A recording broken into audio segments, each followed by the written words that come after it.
Hello friends, Claych back with another video today, and I'm back on Strive, and I want to talk about something I have been paying attention to for the last week or so, while also kind of writing down some notes, and that's on Wild Assault. If you've been watching any events, tournaments, match VODs on YouTube or whatnot of high-level play, or honestly any level play, you're probably noticing a trend where you are seeing Wild Assault a lot. Like a lot. It is an undeniably powerful mechanic that has drastically shifted the way Guilty Gear Strive is played here in Season 3. So, I decided to sit down and I watched 30 different games. All high-level players. I took a mix of strong players from both the West and the East. A ton of different characters. There was very few repeat characters because I wanted this to be a sample size where there wouldn't be a notable bias, where you'd have like one player responsible for a lot of the games or one character showing up a lot, because some character or player may find more value in something like Wild Assault than another, right? So a big mix of very good players and a whole lot of different characters, and I watched 30 games. And as I watched those 30 games, I took account of all the different ways the burst resources were used. So the number of times people, gold bursted, blue bursted, used deflect shield, or used Wild Assault. And I counted all these up over the course of the 30 games, right? So before I give you the numbers, let me state clearly, 30 games is not a giant sample size, especially in something like Guilty Gear Strive, where literally thousands of games are played every single day. But it's a sample size of a bunch of different strong players with a bunch of different characters. So I don't think this is a flash in the pan, but statistics are always relative to their sample size. So please keep that in mind. But, so, over the course of those 30 games, right? So let's just talk about old school bursts, like old burst usage. So, blue burst was used 25 times in those 30 games that I watched and kept tally on, all right? Blue Burst was buffed in this patch. It does go full screen now. So, still a powerful tool. Still gets you out of combos. Can still save you from fatal damage sometimes if it's not baited. So, still a viable use of the burst meter, of course, right? Gold Burst. Gold Burst, as we know, was nerfed in this patch. It no longer gives a full bar of tension. It just gives you positive bonus. Gold Burst was used 0. Not one. Not a single Gold Burst in the entirety of those 30 games. Did not happen. Okay, so that's pretty telling. Deflect Shield, the new defensive mechanic, right? That is clearly a niche mechanic in its own right. You have to have a specific situation to apply Deflect Shield, and it is definitely the less explored of the two mechanics, just because it's not nearly as universally applicable as Wild Assault is. But Deflect Shield over those 30 games, 2 times. 2 times over the course of the entire 30 games. Both of them were against Daru's Ino, which is a character that once she starts running her game on you, you don't really want sitting on top of you. So, not a surprising choice that someone would try to deflect shield Ino off of them. Pretty good against a hover dash character, right? But still, 2 times in 30 games, right? The big one, Wild Assault, over the course of 30 games. This costs 50% burst meter. This is not a cheap investment. You got to pay for this. Wild Assault was used 116 times. 116 in 30 games. Almost 4 times a game. And that's just a game, not a set. I'm talking a win 2 rounds game, right? So, before we get into what all this means in regards to the strength of Wild Assault, let's go through those changes again real quick. We talked about Gold Burst is nerfed, Blue Burst is buffed, right? Kind of obvious. Gold Burst is just really not great return on the investment anymore. There's so many ways to get positive bonus now because there's so many more ways to achieve wall break that Gold Burst, this is 2 Wild Assaults. That's just not worth it. It's just not good enough. There's no justifiable reason to use Gold Burst, right? I think that's pretty blatant. They said they wanted to tone down Gold Burst as a comeback mechanic because they felt it was too overbearing if someone just got a full stick of tension and then got to run game or mix up that could possibly close out the round. Okay, sure, that's fine. It's a design change. Is it good? Is it bad? That's going to be up to personal preference, honestly. I'm kind of ambivalent on that change, but moving on. Blue Burst, we know it's full screen. This was almost certainly targeted to deal with strong characters who can play at range and were innately burst safe, right? Happy Chaos, Asuka, etc. That Blue Burst change reeks of being directly targeted at those characters. I think that's pretty obvious. Deflect Shield was obviously designed to help be a niche but powerful mechanic to try and give characters a universal defensive option against set play and strong pressure. And I am still higher on this mechanic, personally, than a lot of people are. There are a lot of people, strong players included, who are just like, this mechanic's bunk. There's no point to it. It's not good enough. It doesn't justify the cost. And with how powerful Wild Assault is, I can completely see why you'd think that way. I personally still think this isn't explored enough yet, and I think that as optimal play gets figured out more and more in Season 3, I do think this is going to find use, but it's never going to be as applicable as Wild Assault. There's no way. It just doesn't do enough. It is a niche mechanic with a specific goal in mind, and that is get someone off of you or get yourself out of a mix-up. Wild Assault was obviously built as kind of the game changers for Season 3. They clearly wanted this to be a prime mechanic. It's why they changed how burst is used, with this costing 50%. It's why positive bonus now gives burst back far quicker. It's why burst regenerates far quicker innately. They want people using this mechanic. They wanted this to be a big part of the game. And it was clearly built to help create more ability for characters to convert and to create pressure who aren't particularly good at it, at face value, right?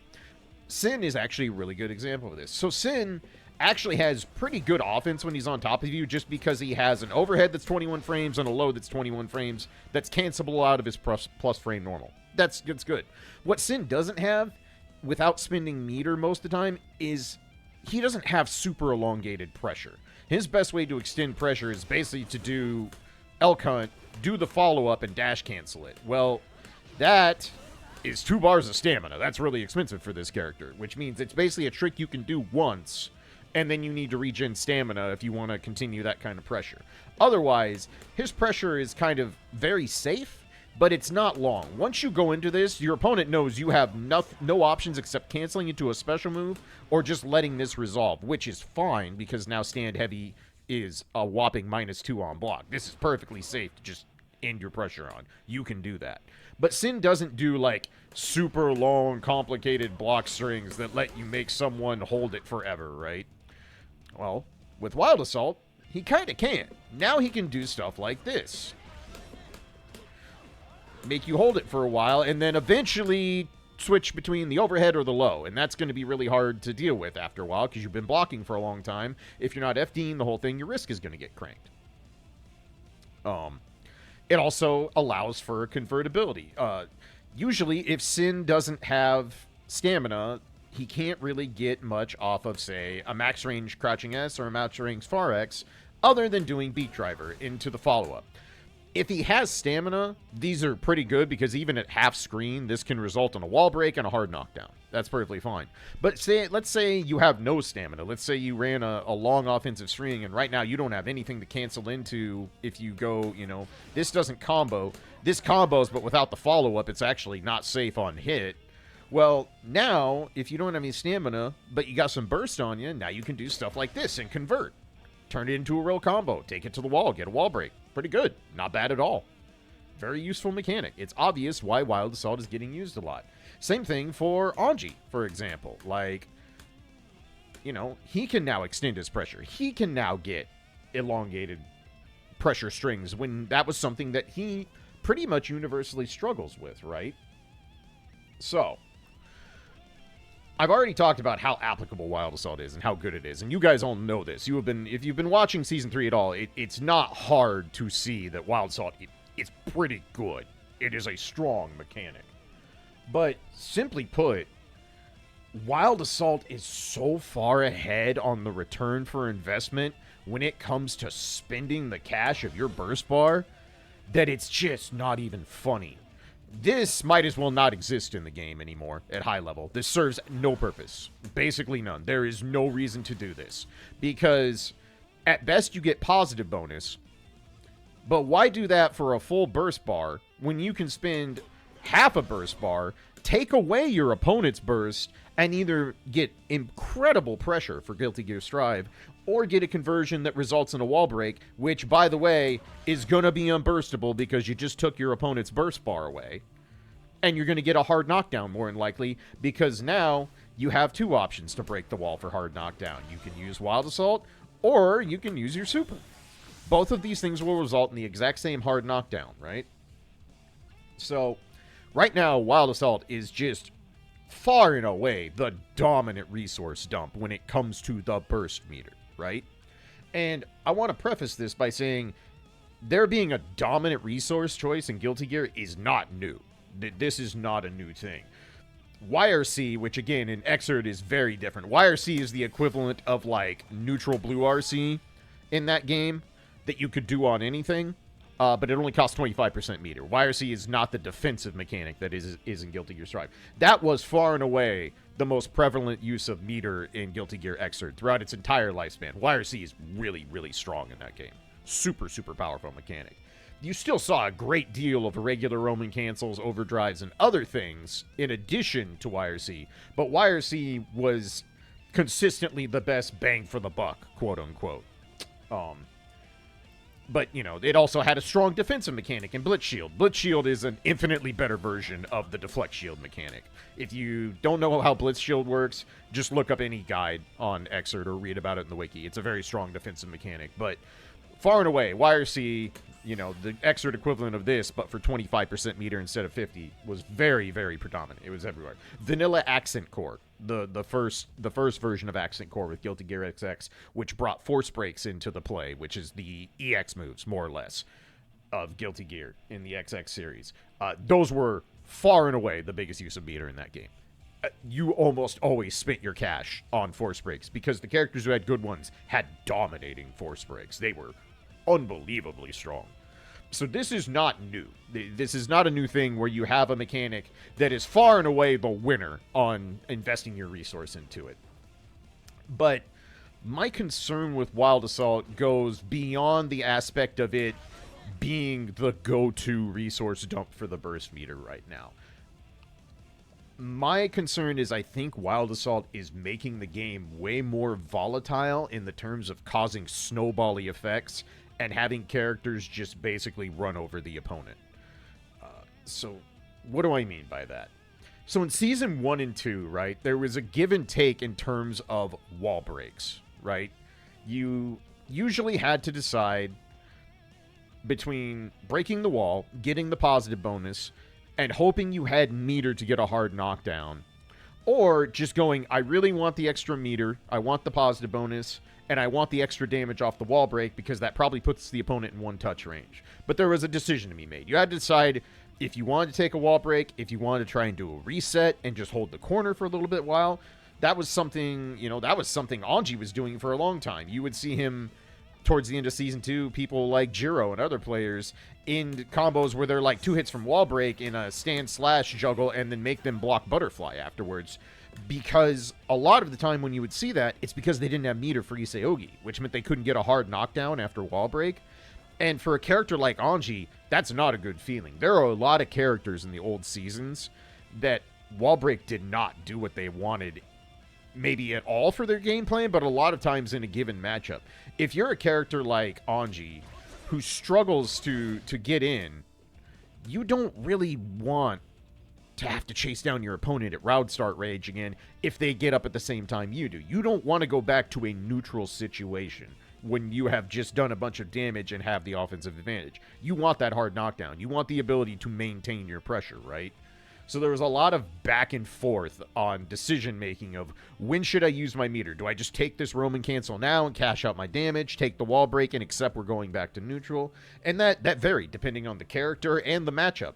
If you're fighting Axel or Happy Chaos, you really don't want to break the wall without a hard knockdown. That's not where you want to be in life. You don't want to give those characters their optimal range back and make yourself run through the gauntlet of getting to them again, right? Now, there's almost no thought process for that decision anymore because it is so rare that you're going to get to the wall and not either have this or a super to go ahead and get your hard knockdown.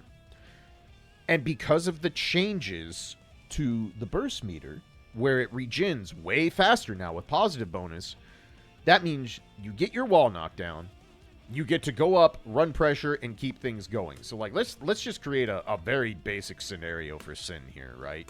Something that I'm doing as a baby Sin player right now that has happened more than once in a couple games. Like, I get, like, a stray hit into this, right? Break the wall. I can immediately run up, start the party, do it again. I have positive bonus. I'm going to get to do that again. I probably still have another Wild Assault on deck. That's a very real thing. That is not a hard gameplay loop to create off a single touch if you have any type of decent corner carry. And a lot of characters got good corner carry in this game to begin with. And a lot more characters got way better corner carry now because Wild Assault lets them have that. So now, instead of there being a risk-reward analysis for what to do when you know you're getting close to a wall break, almost always, for the majority of the cast now, the universal answer is, I'm taking my extra damage, getting positive bonus, and getting a hard knockdown. And then I'm going to run pressure. Even Anji, right? Like, Anji is a character who greatly benefits from Wild Assault. It shores up one of the biggest problems he has in that it lets him get in easier because he can get in off a straight poke like Far Slash. It lets him maintain pressure for longer without having to resort to things like conditioning your opponent with Fujin. And if he gets a wall break and a hard knockdown, it just runs up and does a basic thing on you. With the combination of Wild Assault, positive bonus, and the meter he's probably already gained or used along the way, he's going to be able to run a massive string on you. Like, I've actually programmed the dummy for a very realistic scenario to have happen. So we're going to say Anji rolls up after a wall break. He now has positive bonus. He's got 50% meter. I'll reset to start this so it's exactly 50%. But he's got 50% meter because let's say he got to the wall and used Isaogi and got the wall break. Got the hard knockdown, right? This is a very real thing Anji can do after that. He can run up. If I can get the right slot to come up. Thank you, Strive. He can run up and... Did I have to record? Oh, no, it's on 1. I am smart. Good recording me. All right. Again, another.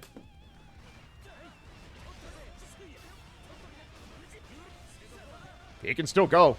Positive bonus lets this keep going. And then the mix. Look at my risk gauge. Now, can you negate that risk by doing this? Absolutely. But you want to know what it doesn't do? If I don't hold that the entire time, it's not going to get Anji off of me. And holding down FD the entire time, if you just got knocked down at the wall, doesn't feel very good. Because you might want to try to wire C to get him off of you. Or you might want to try to reversal through a small gap. Something like that, right? But that is like a base bare bones use of the new positive bonus combination of Roman cancels and Wild Assault to just go ham on your opponent after a knockdown. And after breaking the wall.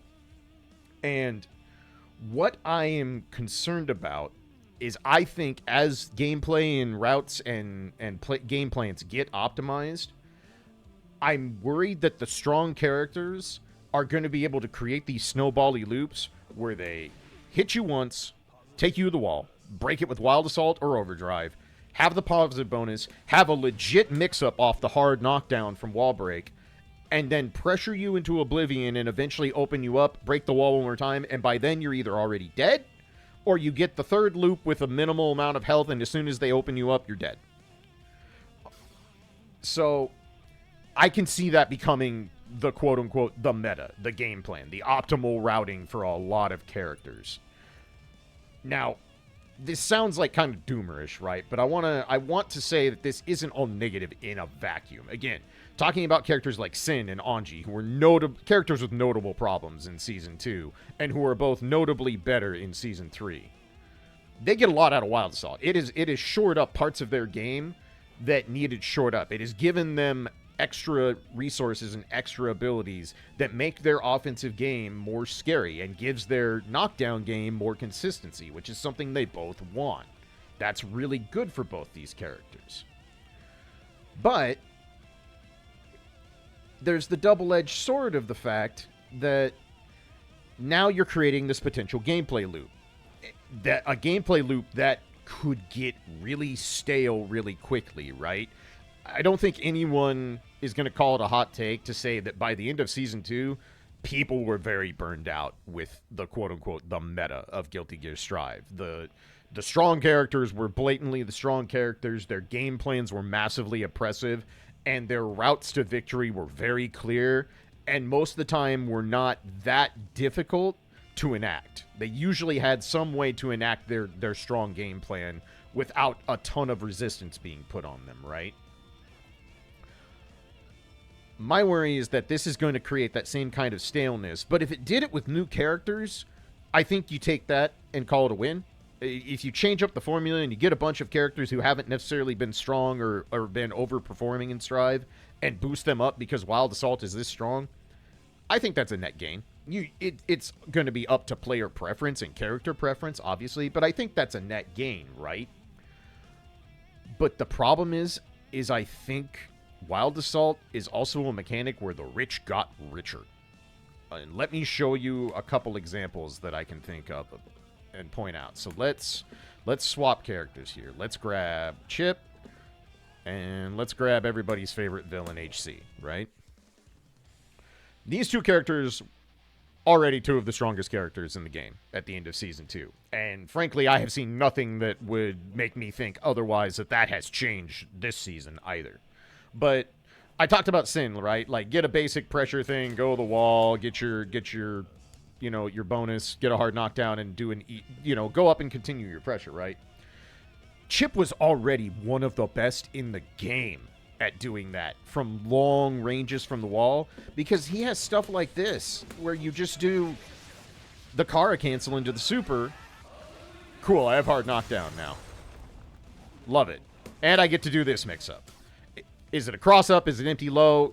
Chip's really good off hard knockdown after the wall break. He's really, really strong in that position because he's going to get back on top of you. You're going to have to block a mix-up, and then you're going to have to block even more mix-ups because once he has the ability to spin some meter, he's got stuff like this where he has the Kara cancel into the instant overhead out of Rekka now. If he hits you with that, it's going to hurt. And the thing is, he doesn't have to go to the mix right away. If he has positive bonus, well, that means he's got Wild Assault on deck, so he gets to Wild Assault and stay on top of you, which is something Chip doesn't struggle with in the first place, right? So I can easily see a world where now Chip, sometimes maybe you get a really early hit, right, and you don't build enough meter to have this on deck to get your wall break. That's fine, no big deal. I'll just use this now. Cool, hard knockdown. I'm down half a burst. I'm probably almost at half a bar meter. And I have positive bonus, which effectively means you have, like, at minimum, 2 Roman cancels and another Wild Assault to play with to crack open your opponent and force them to either block all of it or use some of their own resources, whether it be Burst, Deflect Shield, or Wire C, to attempt to get them off of you. And if they're wrong, you can win on the spot in most situations. This is not a difficult situation for Chip to gain access to. This is not hard for Chip to take this, loop this exact scenario 2 or 3 times, and win a round. That is not asking much. Especially if after that first wall break, if we have Chaos block here for a little bit, right? Turn block back on. Like, Chip has no problem cranking your guard gauge. None.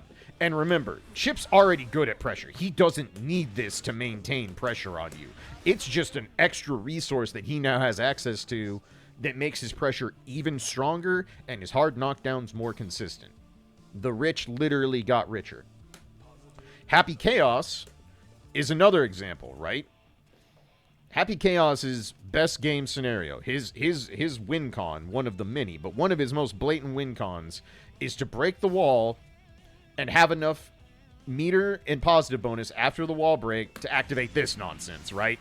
Go into the hyper focus and just basically checkmate you. There's a lot of characters that once this character has positive bonus and hyper focus, your answers are extremely minimal if the Happy Chaos knows what they're doing. I don't know what I'm doing with this character, and I'm not even going to attempt to try and show you the gameplay, but if you watch Guilty Gear Strive at all in the last year and a half, you know exactly how this song and dance works. So it used to be, this had to happen. Happy Chaos could get you to the wall. That wasn't hard. That was not a difficult ask. And most of the time, he's going to build the meter getting you to the wall to do this. That's probably not a problem. But now, let's say he doesn't get that. Let's say he doesn't have the meter to do it and gets you to the wall. That's fine. That's fine. I still get my hard knockdown. If he's close enough to do the charge version of it, he gets to take away, a full quarter of your burst bar that he's going to get back very quickly because he's in pot. Look how quick that comes back. Look at how quick the burst bar comes back in positive bonus. So now he's going to get a hard knockdown no matter what at the wall, and he's definitely going to have meter to do this. And there's a lot of characters where you might be a checkmate, bucko. That might be the game right there. You might have lost that round on the spot. And that is really scary to think that these characters that already had a very, very strong game plan that could kind of sort of loop itself, now the consistency of that loopability has gone up in spades, right? So, again, I'm not trying to be dooming and saying, oh no, Strive is doomed, this is going to be so boring, and this is going to be the meta, and we're all going to get sick of it in a week.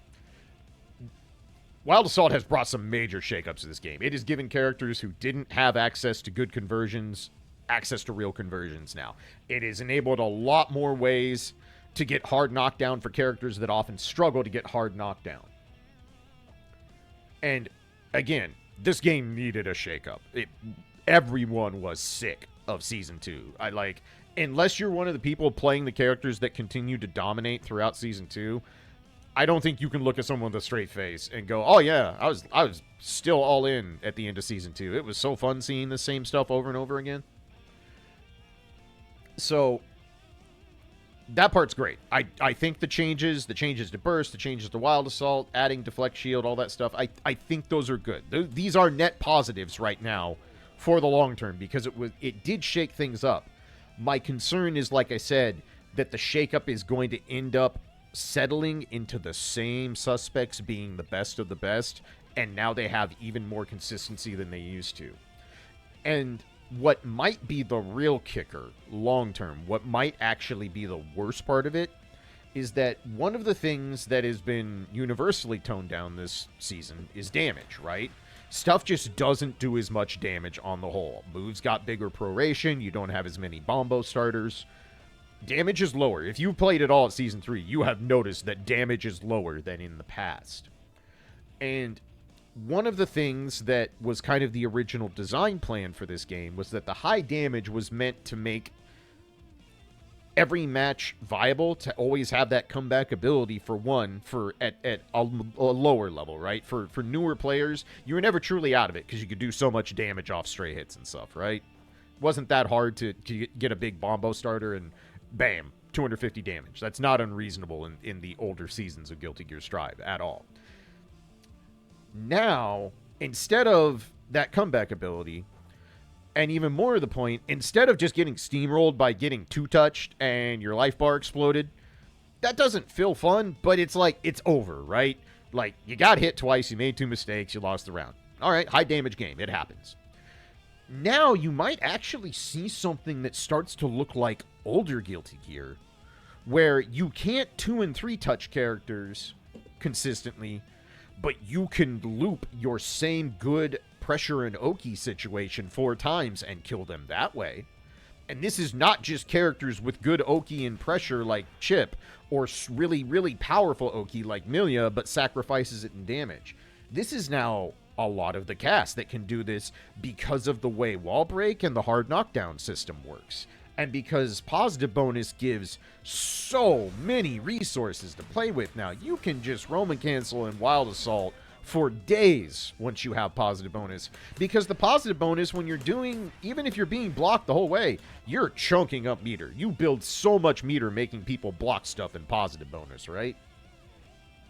So we might actually be seeing something that resembles older style Guilty Gear, where it's not that you detonate someone's life bar in 2 touches, it's that you knock them down, and now you're going to have to hit them 3 more times, but the mix and the pressure you have on deck to do that isn't that big of an ask, especially for the strong characters. And I see a world where a lot of players, especially players who got into this series with Strive, are going to be way more frustrated and way more annoyed at that style of gameplay being the quote-unquote optimal than the I messed up and my life bar exploded. Now, we're still early in Season 3, right? There's nothing chiseled in stone. There's nothing that says this is absolutely going to happen, right? Wild Assault's seeing a lot of use right now because it is just super easy and super strong. It is a very simple thing to apply to your game plan. You don't need to be nuanced with Wild Assault to make it effective. It is good with what it's got on the tin, right? You have advantage on pretty much all of them.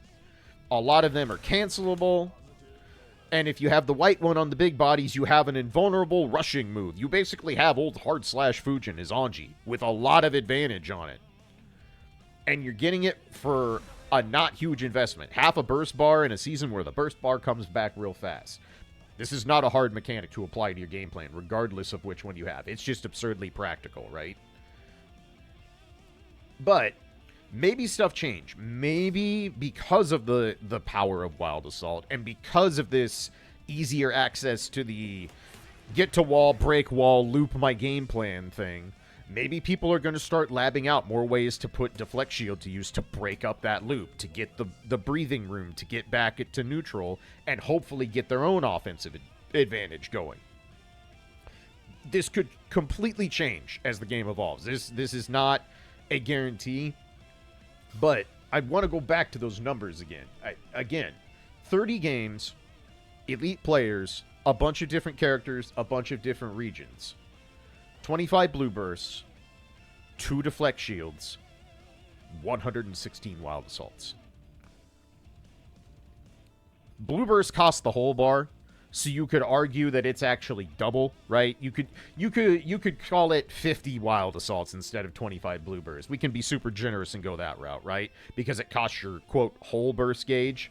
Not quite. If it hits, it doesn't cost your whole burst gauge. But just to be simple, let's call it 2 wild assaults. So we'll say 50 blue bursts in that aspect.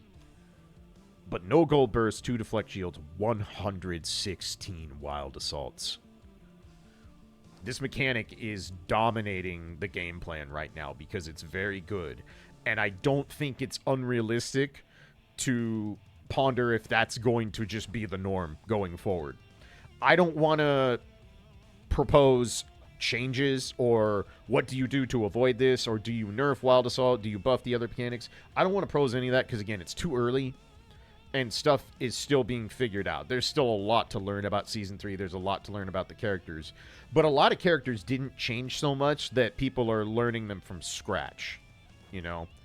And I do think that as people get more optimized and find more ruthlessly efficient ways to enact their game plan, don't be surprised if Wild Assault enables some really, really degenerate and volatile loops of gameplay where someone gets the first touch and they might stay in control until the round is over and do it with relative ease because they have so much resources to work with.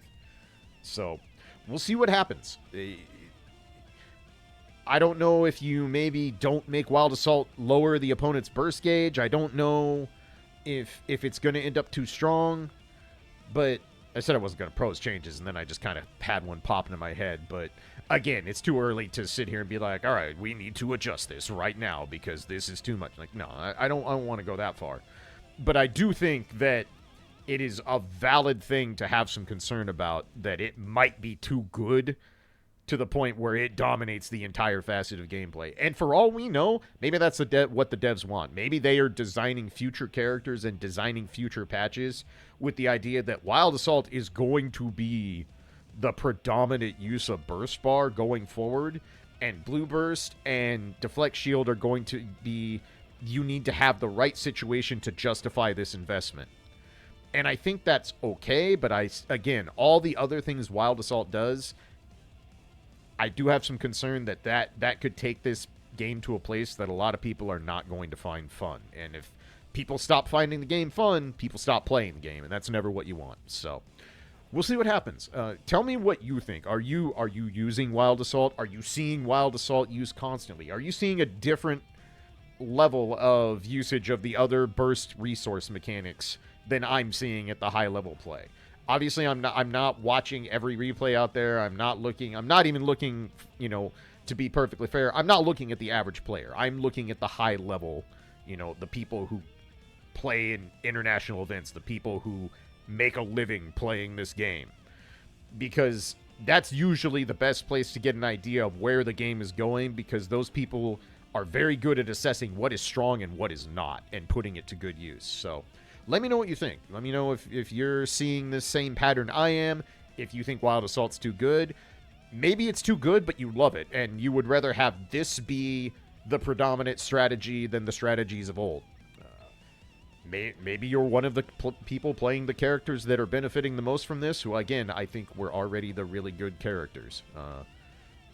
If you are hoping to see a new echelon of characters at the top of the heap, I wouldn't keep your hopes up, because these two on the screen right here were arguably the two best in Season 2. They very well might be the two best right now. I am almost positive Happy Chaos is still the best character in the game. I think he only got better relative to the cast. Yes, he doesn't do the damage he used to, but man, letting this character have access to this way easier and more consistently after a wall break, that's a scary world. That puts concern in me. Maybe it doesn't in you. Maybe I'm overreacting, but we shall see. Let me know what you think. Let me know how you feel about Wild Assault and how it's developed over this first month or so of Season 3. And yeah, let me know what you think in the comments. That's pretty much all I got. I've just been thinking about this. I've been noticing it the more I research and watch VODs and take notes on the things that I'm seeing. And I felt it was worth discussing. So that's what this video was all about. Good synopsis there, Clage. Excellent commentary. This is why I get hired to do the big gigs. All right, I'm done. I'm going to go to bed. Thanks so much for watching, y'all. Appreciate all the likes, subscribes, all that good stuff. Thank you for checking out the Patreon. Again, if you want to support me doing more videos, that helps me so much right now. It is really, really hard doing content creation for a living. It's rough out there. So anything you can do, even if it's just, watching and leaving a like, that helps a lot. So as always, appreciate y'all. Be good to each other, and I'll catch you in the next one. Peace for now.